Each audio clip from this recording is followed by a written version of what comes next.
وہ انہیں اس بات پر آمادہ کرتا ہے کہ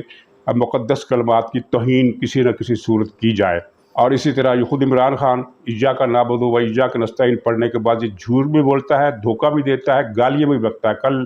کل کے جلسوں میں بھی اس نے حمزہ شہباز کو حمزہ ککڑی کہا۔ یہ کسی سیاستدان کے لیے کس طرح کا طرز گفتگو ہے؟ اور یہ پہلی بار نہیں، وہ ہمیشہ گالیاں دیتا رہا۔ 2014 سے لوگ اس کو سن رہے ہیں اور لوگوں کو پتہ ہے کہ یہ گالی بکتا ہے، بیہودہ گفتگو کرتا ہے، گھٹیا زبان استعمال کرتا ہے، بازاری زبان استعمال کرتا ہے۔ اور 2014 کے دھرنوں میں بھی اس نے شلواریں اترنے کی بات کی تھی۔ تو کل ایک صاحب کہہ رہے تھے کہ آپ اگر غور کریں پاکستان کے پورے حالات کا، تو 2014 سے لے کر اب تک جتنا منحوس دور پاکستان پر آیا اس سے پہلے کبھی نہیں آیا۔ اور یہ نحوست جو ہے ان صاحب کا کہنا تھا کہ ستاروں کے حساب سے کہ یہ نحوست جو ہے یہ عمران خان کی وجہ سے، اور جب تک عمران خان سیاسی میدان میں موجود ہے نحوست کا چکر چلتا رہے گا، اگرچہ اس میں کمی واقع ہو جائے گی۔ تو ناظرین، یہ جو فواد چودھری کا بیان ہے، اس کے بعد عمران خان کہاں کھڑا ہوا ہے، شہریار افریدی کہاں کھڑا ہوا ہے، اس کی کیبنٹ کے دوسرے وزیر جو یہ کہہ رہے تھے کہ مقدمہ سچا ہے، اور وہ باریش اینکر پرسن، یعنی کیا کہنا چاہیے، رنگے سیار یا بغلہ بھگت قسم کے لوگ جو خود کو دینی شخصیات ظاہر کرتے ہیں، ان کے پروگرام بھی آپ کو یاد ہوں گے، جنہوں نے کہا تھا کہ ہاں رانا ثناء اللہ جرائم پیشہ ہے، یہ منشیات بیچتا ہے اور کوئی اس میں غلط بات نہیں ہے، حکومت نے صحیح مقدمہ قائم کیا۔ اور یہی وہ لوگ تھے جنہوں نے حنیف عباسی پر منشیات کے مقدمے کی بھی تائید کی تھی کہ ہاں یہ منشیات فروش ہے۔ حالانکہ وقت نے ثابت کیا وہ جو ایفیڈرین کا جائز قانونی کوٹا تھا اس نے لیا حنیف عباسی نے اپنی دوا ساز فیکٹری کے لیے، لیکن یہ لوگ جھوٹ بولتے رہے۔ یہ باریش بھی ہیں، یہ احادیث کے حوالے بھی دیتے ہیں، یہ قرآن کی آیات بھی پڑھتے ہیں، یہ خوابوں کی بشارتیں بھی سناتے ہیں، لیکن دراصل یہ بد باطن، بے ایمان، جھوٹے، عادی کذاب، دروغ گو، بہتان تراش قسم کے لوگ ہیں۔ اور عمران خان کا ساتھ اگر یہ نہیں دیں گے تو پھر کون دے گا؟ تو ناظرین، اب تیسری طرف دیکھیے کہ نیب کے چیئرمین جاوید اقبال کے بارے میں کیا باتیں ہو رہی ہیں۔ ویسے تو حقیقت کی بات یہ ہے کہ جب اس کی ویڈیو عمران خان ہی کے چینل پر چلی تھی تو اسی وقت اس کو برطرف کر کے اس پر حدود کا مقدمہ دائر ہونا چاہیے تھا۔ نہ صرف یہ کہ حدود، بلکہ جنسی ہراسگی، بلیک میلنگ اور دوسری دفعات کے تحت اس پر مقدمہ قائم کر کے اس کو سزا دینی چاہیے تھی، لیکن اس کو عمران خان نے توسیع دی۔ اور عمران خان نے توسیع کیوں دی؟ اس لیے کہ عمران خان کو اپنے جیسا ہی بد کردار آدمی چاہیے تھا جیسا کہ یہ جاوید اقبال ہے۔ اب جاوید اقبال کے بارے میں لاپتہ افراد کے حوالے سے جو تنظیم قائم ہے، اس کی رہنما محترمہ آمنہ مسعود جنجوعہ نے نیب سے ہٹ کر لاپتہ افراد کے کمیشن کے حوالے سے، اس کا چیئرمین بھی جاوید اقبال ہے۔ تو اس کے بارے میں آمنہ مسعود جنجوعہ صاحب نے بتایا کہ ایک خاتون پشتون تھی،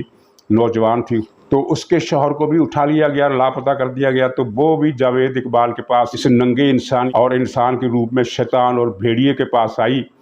کہ میرا شوہر بھی لاپتہ ہو گیا ہے۔ تو جاوید اقبال نے اس کے سامنے کیا بکواس کی، وہ آپ نے سنی کہ جاوید اقبال نے کہا کہ تم تو اتنی خوبصورت لڑکی ہو، تمہیں شوہر کی کیا ضرورت ہے؟ جو فیملی ہے ایک مطلب بہت پٹھان عورت ہے اور بہت خوبصورت بھی ہے، تو اس کا مطلب بہت زیادہ وہ ایک دن میرے آفس میں آ کے روئی اور اس نے کہا کہ میں آئندہ کبھی کمیشن میں نہیں جاؤں گی، کیونکہ مجھے یہ کہا جا رہا ہے وہاں پر کہ تم اتنی خوبصورت ہو، تمہیں شوہر کی کیا ضرورت ہے۔ تو مطلب اب کس نے کہا؟ یہ جسٹس جاوید اقبال نے اس سے کہا۔ تو آپ سوچ رہے ہیں کہ یہ کمیشن کیا انصاف دے گا؟ تو ناظرین، آپ انصاف فرمائیے کہ کیا جاوید اقبال یہی ایسے ہی خیالات اپنی بیٹی اور بہو کے بارے میں بھی رکھتا ہوگا؟ 80 سال کا یہ بڈھا بدماش، اور اس کی 80 سال کی عمر میں بھی اس کی غلاظت نہیں گئی اس کے ذہن سے، اور یہ اس طرح کا انسان تھا، اور اس کو عمران خان نے توسیع دی کیونکہ یہ اسی کی طرح کا بد کردار اور غلیظ کردار کا انسان ہے، بلکہ انسان تو اسے ہے ہی نہیں۔ اچھا، جاوید اقبال کے بارے میں وہ جو طیبہ فاروق کا جو قصہ ہے، جس کی ویڈیو سب سے پہلے وہ عمران خان ہی کے حامی کی ٹی وی نے چلائی تھی، تو اس کا ابتدائی قصہ تو آپ سب کے علم میں ہے کہ کس طرح یہ طیبہ جو تھی، طیبہ جو بھی ان کا نام تھا محترمہ کا، جب شکایت کی عمران خان کے پاس تو عمران خان نے کہا کہ اس کی جاوید اقبال کی جو ویڈیو ہے مجھے دو، میں اس کو سبق سکھاؤں گا۔ تو اس بہانے اس دغا باز، دھوکے باز اور فریبی عمران خان نے اس خاتون سے وہ ویڈیوز لے لی، اور بجائے طیبہ محترمہ کو انصاف دینے کے، اس نے ان ویڈیوز کی بنیاد پر جاوید اقبال سے اپنی مرضی کے فیصلے کروائے، یعنی اپوزیشن کے لیڈروں کے خلاف مقدمات درج کروائے اور ان پر کیس کروایا اور اس کو اس طرح بلیک میل بھی کیا، اگرچہ وہ جاوید اقبال بھی ایسا ہی غلیظ آدمی تھا۔ تو ان طیبہ صاحبہ نے مزید بتایا کہ جاوید اقبال نے مجھ پر ناجائز طور پر جو مقدمات درج کرائے ان کی تعداد 42 ہے، 42 مقدمات۔ اور وجہ کیا تھی؟ طیبہ صاحبہ خود بھی خوش شکل خوبصورت جوان عورت ہیں، تو جاوید اقبال کے جو مطالبات تھے، غلیظ مطالبات، اس نے پورے کرنے سے انکار کر دیا، ٹال دیا، تو اس کے انتقام میں اس نے اس پہ 42 مقدمات بنائے۔ انہی طیبہ صاحب نے بتایا کہ جاوید اقبال اس کا جو ایک کن ٹوٹا سلیم شہزاد کیا نام ہے اس کا، اور جس نے جعلی ڈگری کی تھی اور لی تھی اور لاہور نیب کا ڈی جی بھی رہا ہے، تو اس پر الزام لگایا کہ یہ سلیم شہزاد کے حکم پر مجھے مکمل طور پر برہنہ کر دیا گیا اور میری ویڈیو بنائی گئی اور وہ ویڈیو میرے خامد کو دکھائی گئی، یعنی اسے بھی ٹارچر کیا گیا۔ تو اب سلیم شہزاد نے اس بات کی تردید کی ہے، لیکن ناظرین میں یہاں اس کی ایک تصویر شیئر کر رہا ہوں، آپ اس کی تصویر دیکھیے اور اس کا چہرہ دیکھیے اور خود دیکھیے کہ جس کے چہرے پر یہ جھوٹ ٹپک رہا ہے، ایسی شکل والا آدمی کبھی سچ بول سکتا ہے؟ چنانچہ مجھے تو اس کی تردید کا اعتبار نہیں ہے۔ معاملہ یہ ہے کہ ان معاملات کی، سارے الزامات کی تحقیقات ہونی چاہیے۔ چیئرمین نیب جاوید اقبال کے بارے میں بڑی ہی شرمناک قسم کی کہانیاں ہیں اور اس کی ویڈیوز اعلیٰ حکام کے پاس موجود ہیں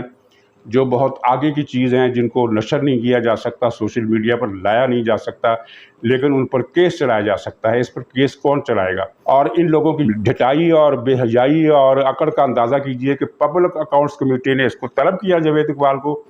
تو اس نے آنے سے انکار کر دیا۔ شاید اسے پتہ ہے کہ مجھے کون پکڑے گا، اگر پکڑا بھی گیا تو ضمانت ہو جائے گی۔ تو پاکستان میں ضمانتیں تو ایسے ہی لوگوں کے لیے ہوتی ہیں۔ ان واقعات سے ہمیں پتہ چلتا ہے کہ پچھلے 3.5 سال دور میں ایسی حکومت پاکستان پر مسلط رہی، ایسا نظام پاکستان پر مسلط رہا اخلاق باختی کا،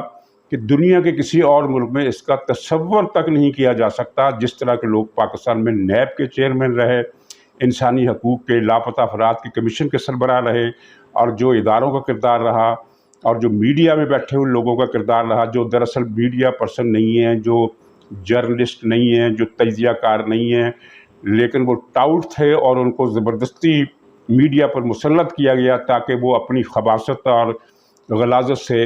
اس سماج کے اندر ایک زہر کی کاشت کریں اور سارے سماج کو زہریلا بنا دیں۔ تو اب یہ مکافاتی عمل ہے کہ یہ چیزیں سامنے آ رہی ہیں، یہ لوگ ننگے ہو رہے ہیں، یہ لوگ اریاں ہو رہے ہیں، اور ساتھ ہی یہ نظام بھی ننگا ہو رہا ہے کہ جو ایسے ظالموں اور بدماشوں کو اور ایسے گنڈوں کو، اب جاوید اقبال کا کردار کسی گنڈے سے کم نہیں تھا،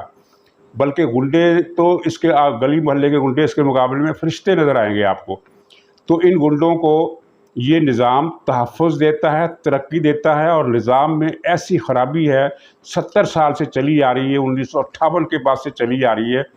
کہ صرف خبیث قسم کے لوگ، غلیظ اور بدبودار اور گندے قسم کے لوگ ہی اوپر آتے ہیں اور جڑوں میں بیٹھ جاتے ہیں، اور اس کی وجہ سے پاکستان کا جو معاشرہ ہے، پاکستان کا جو سماجی ارتقاء ہے، وہ زوال کا شکار ہو گیا ہے، ایسی گھل لگ گیا ہے۔ اور لیکن شاید اب کچھ لگ رہا ہے، اگرچہ موجودہ حکومت سے ہمیں کو بہت زیادہ امیدیں اس لیے نہیں ہیں کہ یہ قدرے بے اختیار نظام ہے، یہ ٹکا ہوا ہے 2 ووٹوں کی اکثریت پر،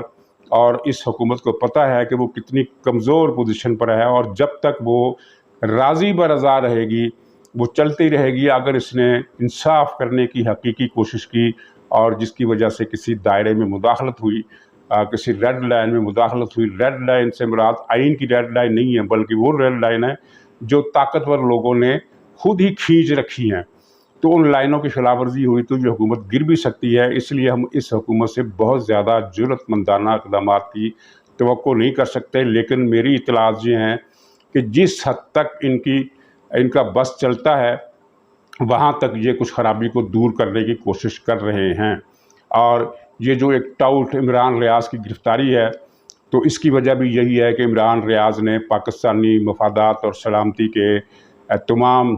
دائرے توڑ ڈالے تھے، لکیریں توڑ ڈالی تھی، اور سعودی عرب کے خلاف اس نے بڑی غلیظ قسم کی بکواس کی،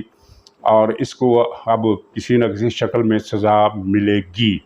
اور عمران ریاض خان کے ساتھ ساتھ 7-8 اور بھی ٹاؤٹ، معزز ٹاؤٹ،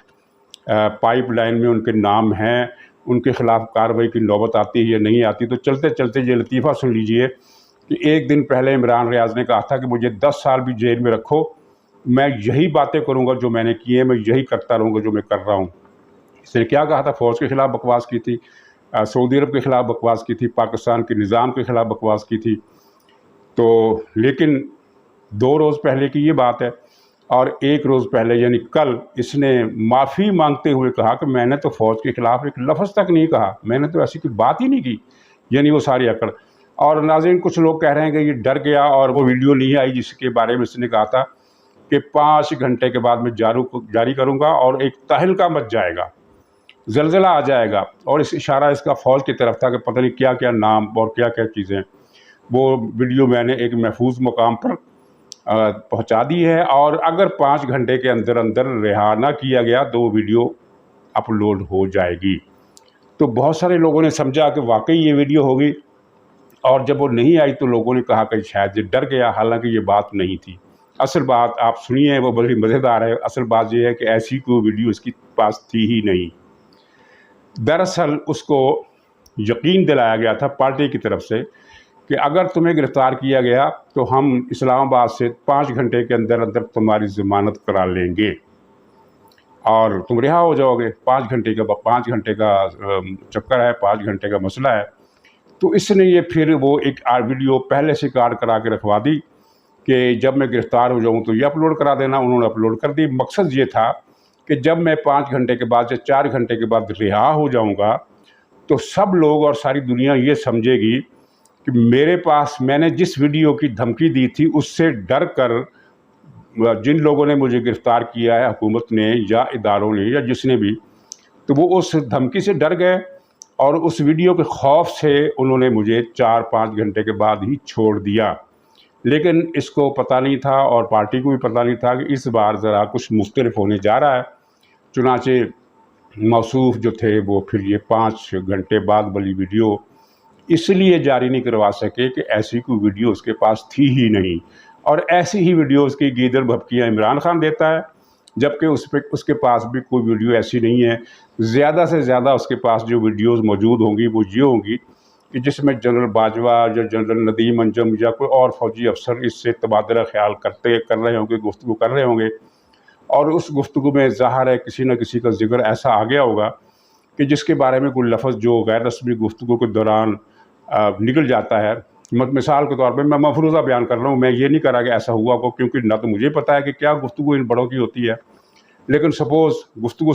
قومی سیکورٹی پر ہو رہی ہے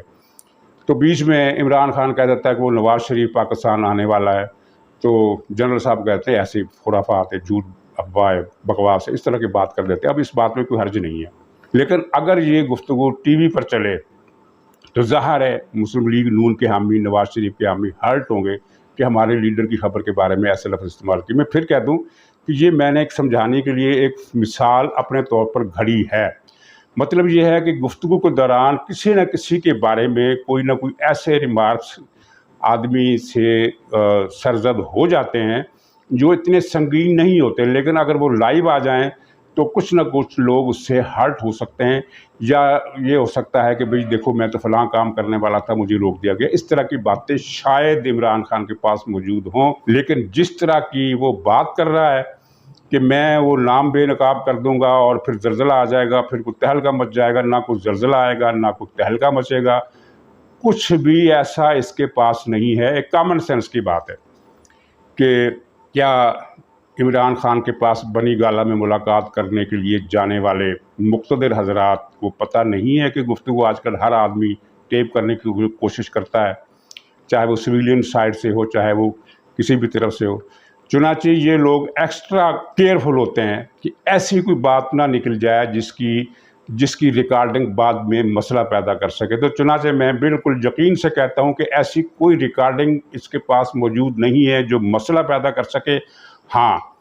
جس طرح کی میں نے مثال دی ہے، زیادہ سے زیادہ امکان یہ ہو سکتا ہے کہ ایسی گفتگو لیک ہو جائے، یہ عمران خان کر دے، جس سے کسی آدمی کے جذبات کو ٹھیس پہنچے کہ اچھا میرا ذکر اس انداز میں کیا گیا، ہلکا کر کے کیا گیا، اس طرح. یعنی یہ بھی میرا مفروضہ ہے، یہ اس میں کچھ جس بات پر میں